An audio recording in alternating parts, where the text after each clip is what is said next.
আগামী শনিবার রাজ্যের শেষ তথা সপ্তম দফার ভোট গ্রহণ। মোট 9টি আসনে ভোট গ্রহণ করা হবে।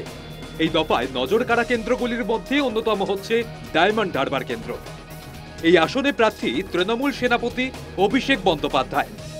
মঙ্গলবার নিজের কেন্দ্রে প্রচারে গিয়েছিলেন তিনি, আর সেখানে গিয়েই রাজ্যের 6 দফা ভোটের আগাম ফল তুলে ধরে কার্যত বিরোধীদের দিকে চ্যালেঞ্জ ছুড়ে দিয়েছেন। তৃণমূলের সর্বভারতীয় সভাপতি বলেন, রাজ্যে 6 দফায় 33টি আসনে ভোট গ্রহণ করা হয়েছে।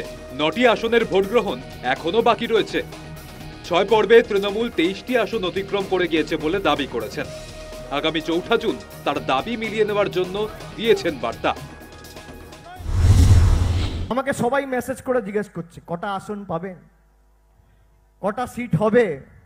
আমি বলেছিলাম ঠিক ভোটের সময় বলে দেবো, আজকে বলছি মিলিয়ে নেবেন।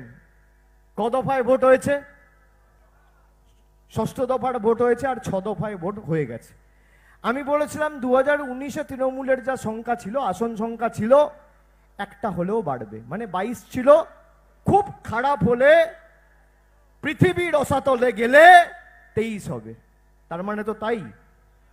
এখনো পর্যন্ত 9টা আসনে ভোটদান বাকি আছে।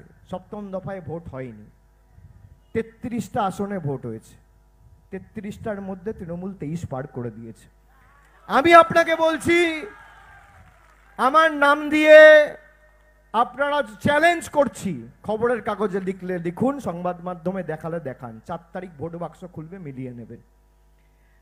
আমি এতদিন বলিনি, আজকে বলছি, আজকে বলে যাচ্ছি, এদের রফা দফাটা ডায়মন্ড হারবারে করব। তৃণমূল সেনাপতির আগাম ভবিষ্যৎবাণীকে কটাক্ষ করতে ছাড়েনি বিরোধী শিবির। 2019 সালে 42-এ 42 দাবি করেছিল রাজ্যের শাসক দল, কিন্তু 22-এ থামতে হয়েছিল তাদের। অভিষেকের দাবি মিলবে না বলেই ধারণা বিরোধী নেতাদের।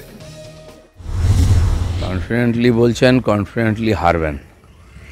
গত বছরও, গত 19 সালেও তারা বলেছিলেন 42টা পাবেন, মুখ্যমন্ত্রী হবেন মমতা ব্যানার্জি, হয়ে গেছেন। একই কনফিডেন্টে বলছেন, একই রেজাল্ট হবে। অভিষেক ব্যানার্জি এবং চ্যালেঞ্জ করেছে যে লোকসভা ভোটের প্রথম 6 দফাতে এগুলো আমাদের। হ্যাঁ, সবই 42-এ। এর আগে বলছিল 42-এ 42 পাবে, তার থেকে কমেছে 23-এ কেন কে জানে। লোকসভা ভোটের দিনক্ষণ ঘোষণার আগে থেকে একাধিকবার 2019 সালের তুলনায় তৃণমূলের আসন বৃদ্ধি পাবে বলে জানিয়েছিলেন অভিষেক বন্দ্যোপাধ্যায়।